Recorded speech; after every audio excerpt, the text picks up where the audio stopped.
Bang! Neeves Knives, I'm Jared, and today we have a new model from Urban EDC. Now, if you're watching this, and that means the pre-order opened up. So this is up for pre-order right now. It's actually got really good prices, considering, everything.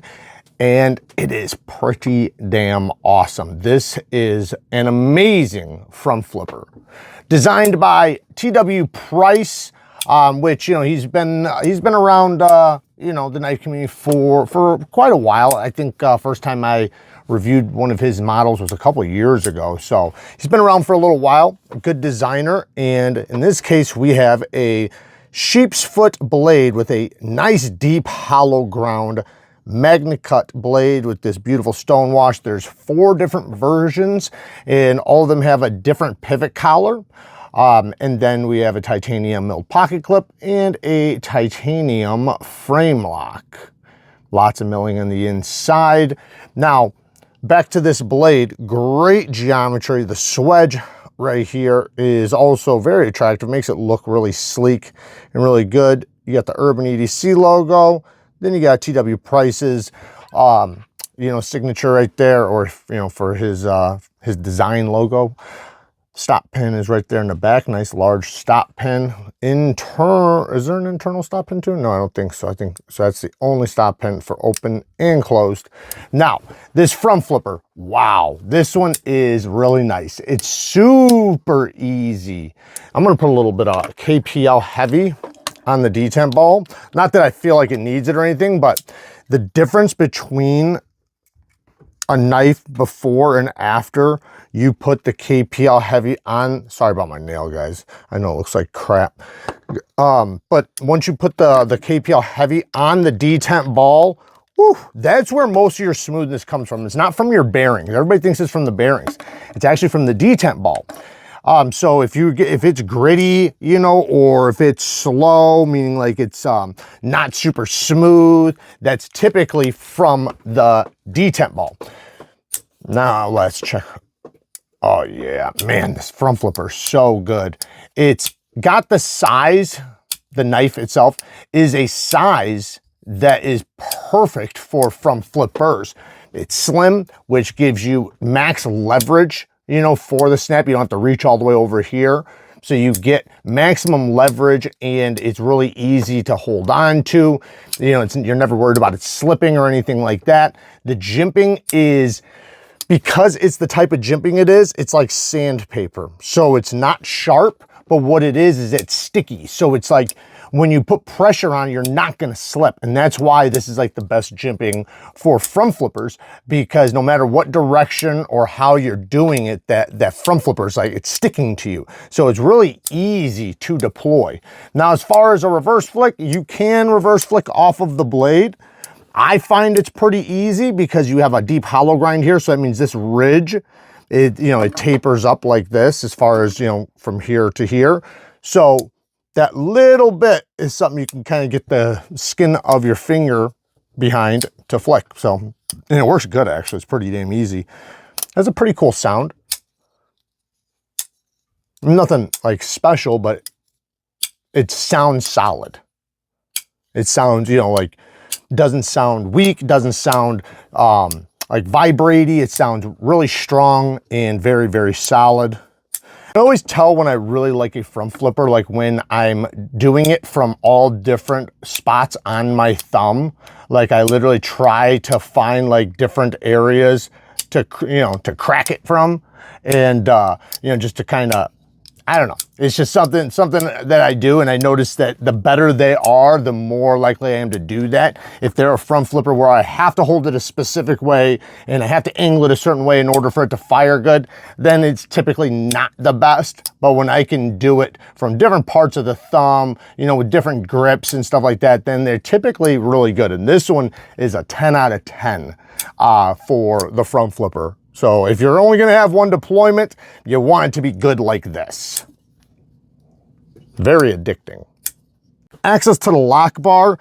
They didn't cut it back, but they did cut out a groove on both sides. So it's not hard to disengage. It's, it's a comfortable disengagement. I'm not gonna say it's uncomfortable. I typically like having a cutout on this side so that it's exposed to push from the side. This one's not bad though, so pretty good. Man, that front flipper is very addicting. This is one that I think anybody will be able to use very easily. Like, this is me left-handed, and I just did a side finger left-handed.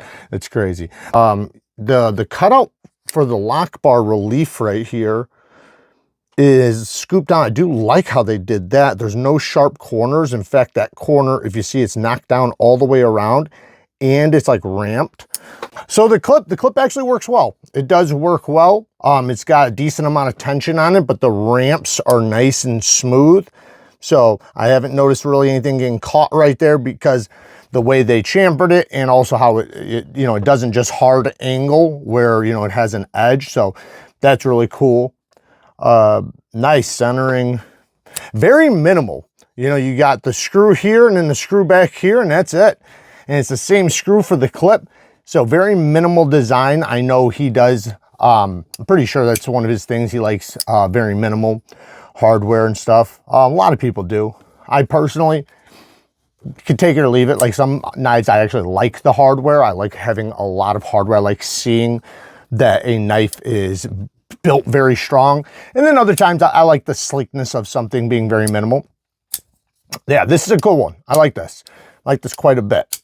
Very, very comfortable in the hand for the size. Like, to me, this is like the perfect size knife for 99% of people, because you have enough blade here to do just about anything you're going to need to do with a knife, but it's not too big. It still fits in your hand well. So if you did need to bear down or, you know, do something long term, it's not going to be uncomfortable. Pinch grips are amazing.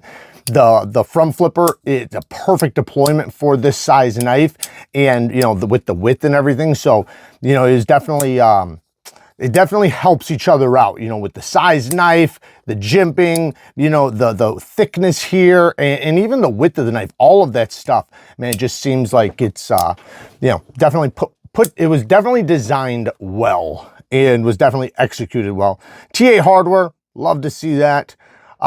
I really like, there's a black one with a copper pivot. I think that one looks really, really cool. Then there is a hand satin one. I'll throw some pictures up.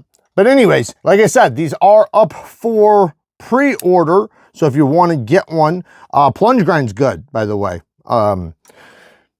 It looks like it's tapering down. It's definitely, you know, closer to the edge than it looks, but I can feel that it's good. I can feel that, yeah, it's really good. So awesome there. And lockup, rock solid. Very, very solid. There's no movement at all. This thing's a damn bank vault. So yeah, I like it. The only negatives I could have if I was really going to want to sit here and nitpick, which I don't have really much, you know, because everything is done so well. I even put the steel lock bar insert from the inside, and you can see the screw head right there that they you know, it's not even flush with the handle, which is pretty cool. They did that. Lots of milling. I typically don't like stop pins to land back here because then I can't cut in my own choil in the future, but this one hits so far back, you're never going to sharpen that much out, and it has a good plunge grind, so I'm not going to complain about that. Yeah, I don't really have too much. The only thing I could say for a tiny little nitpick, you know, I like cutouts on the side, or on this side, to get to the lock bar, but the lock bar is not uncomfortable. So, you know, it's not a negative. It's just, you know, preference, I guess. Yeah, man, I don't really got too much for negatives, man. They did a good job. They did a great job, you know, and at least with this one, the stone wash texture makes the disengagement also really good. And also it feels, it's not slippery in the hand, which is going to help with front flippers and, you know, just basically manipulation. I don't know if it was really smooth. It might not be as comfortable and, you know, whatever is this one, but, you know, I'd have to hold one to know. Anyways, I like it. I like it quite a bit. No complaints. This thing, they did a great job on this. I believe they do allow, if you wanted to pre-order, I believe, I'm not 100%, but I'm pretty sure you can do like a payment thing. I don't know. Don't quote me on that, but check out Urban EDC. I'll have everything linked down in the description. Work hard, stay tough. Till next time. Peace.